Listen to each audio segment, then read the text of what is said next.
Good day, Sir Bulbagon. My name is Glenn Pico, Section 2G. Today, I will discuss the three topics, which is criminal investigation, interview, and interrogation. Criminal investigation. It is the art which deals with the identify and locate of the criminal gathering and providing evidence of his guilt in criminal proceedings. So there is a definition. Ang purpose daw sa criminal investigation are threefold, which is to identify the guilt party, to locate the guilt party, and to provide evidence of his guilt. Or to identify the perpetrator. Ikaduha, pag na-identify ng perpetrator, criminal investigator has to locate and arrest the guilt party or to locate and arrest the perpetrator. Ang ikatulo, last role of the criminal investigator is to provide evidence for his guilt. Now, the three folds is what they call 3 M's of criminal investigation. Interview. It is the simple questioning of a person who cooperates with the investigator. These are the witnesses who voluntarily give their accounts about the commission of crime. Interview. So, first is general kinds of interview. The cognitive interview. So, when we say cognitive interview, morning ginapangutana ka, mutubag sab ka tapos samtang gipangutanan nimo siya, pasagdan ra nimo nga mutubag siya base sa iyang nahibal-an. Second one is question and answer. Pag ipangutana, mutubag anara interview. This is not skill for questioning. So this is simple questioning of the person or get information. So we have the golden rule of interview. Never allow the interviewer to conduct, nor let anyone to conduct on interview without prior visit to the crime scene. So nganong mag-conduct man ta og interview nga wala man siya kay balo o wala man siya sa nahitabuan sa krimen. So for example, na buhat ang krimen sa San Francisco niya to sa Butuan, o nganong mo pangutanon siya nato siya nga wala magyapon tay makuha sa iya nga wala magyapon tay makuha sa iya nga information o kinsang tawhan ng suspect. The second one is qualities of good interview. Rapport, truthful personality, conversational tone of voice, acting qualities, humility, knowledge on psychology, and psychiatry. So we have the reason why witnesses refuse testify.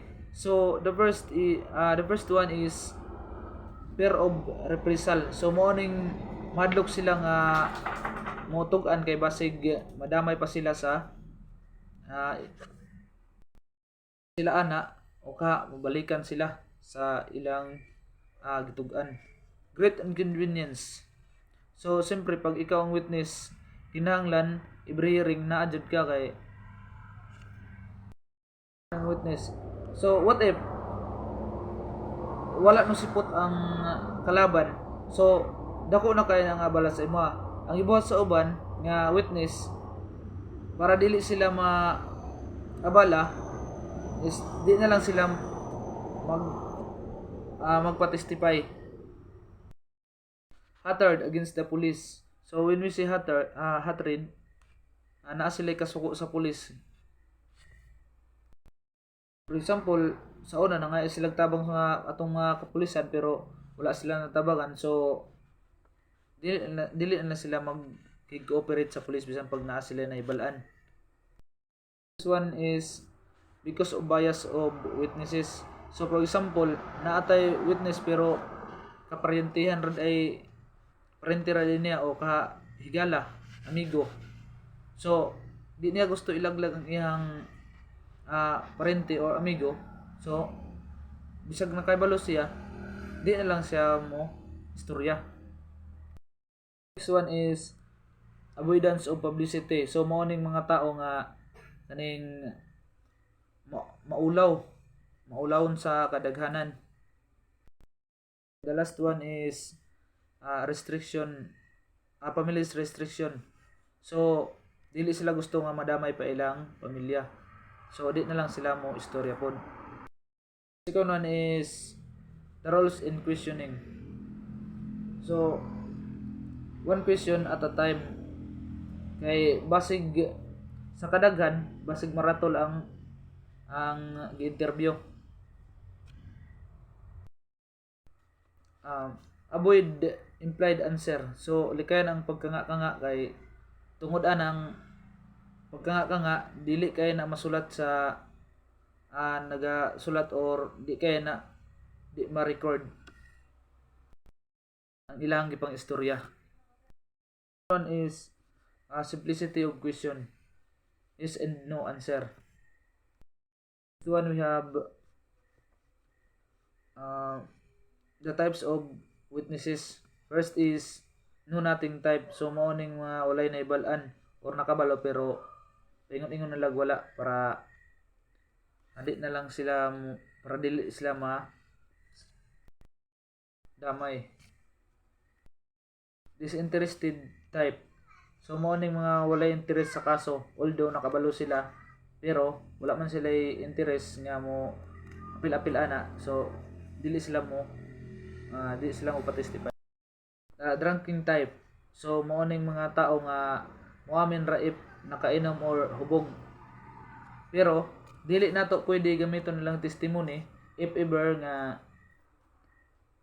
hubog sila nag-istorya ana kinahanglan ang atong buhaton na pagka ugma o nahuwasan na sila diha na to pangutanon otro nga nakainom dun pa ba sila sa ilang gipang-ingon atong samtang hubog pa sila. So diha na to ipa-istorya og otro dayon diha na to gamiton ang ilang testimony. Is talkative type. So mao ning mga tao nga bisag dili related sa kasong ilang ipang istorya siya pon sila istorya mo ning most tao ko sa Tagalog is madaldal. Next one is the honest witness. Next is deceitful witness. So kaning deceitful witness mo ning mga mayo magbinakak na witness. So next is the timid witness. So mo ning mga maulawon nga witness di sila matestify kay maulawon man sila. So the next is the refuse to talk witness. So those are the type of witness. Interrogation is the vigorous in confrontational questioning of a reluctant suspect about his or her participation in the commission of crime. So when we see reluctant suspect, morning dili maki-operate nga tao.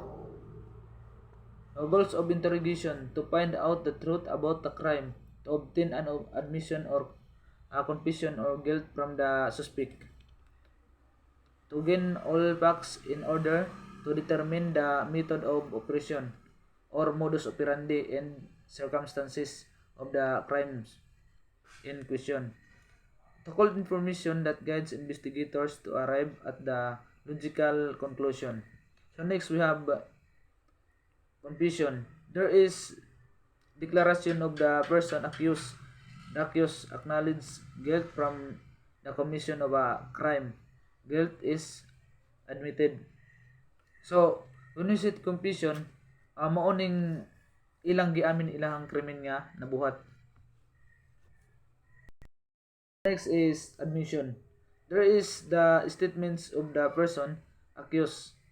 The person only agreed on facts or circumstances of the crime.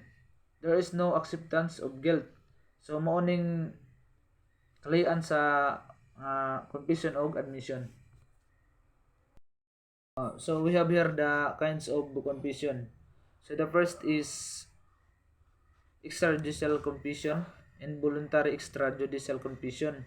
Voluntary extrajudicial confession So note kaning confession obtained from the defendant by means of force or intimidation and or violence is null and void and cannot be used against him or her during trial.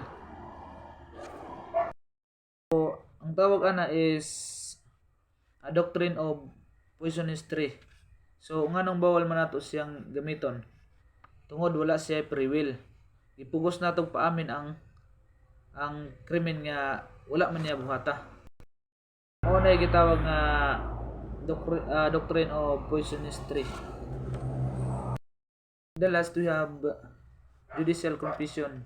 So unsay kalahian sa extrajudicial confession o judicial confession? Sa extrajudicial confession gi paamin siya outside the court. Ang judicial confession giamin niya inside the court. So we have the techniques of interrogation: emotional appeal, sympathetic approach, friend lines, trick and bluff techniques. Ang trick and bluff techniques mo ning atikon siya nga, for example, no amin naman imo ang kauban nganong di pa man kamo amin nganong amin naman. So mo na siya nga gilaglag man ko niya. So mo ana lang siya nga dili man ang si kuan may nagkuanan no, si fulano may nagpatay ato. So mo na siya ang trick and bluff techniques. 5 is rationalization, projection and minimization. So next one we have apparent of deception. Mo ni makita nato nga mga senyalis if ever nga nasuko sa katawo o gikulbaan. The person is excessive sweating, kanang gipaningot og taman tungod sa kakulba. Change of facial color, kanang mamula tungod sa kasuko sa tao. Dry mouth, excessive breathing with avoidance of direct eye contact. So those are the 4 signs of deception. Thank you.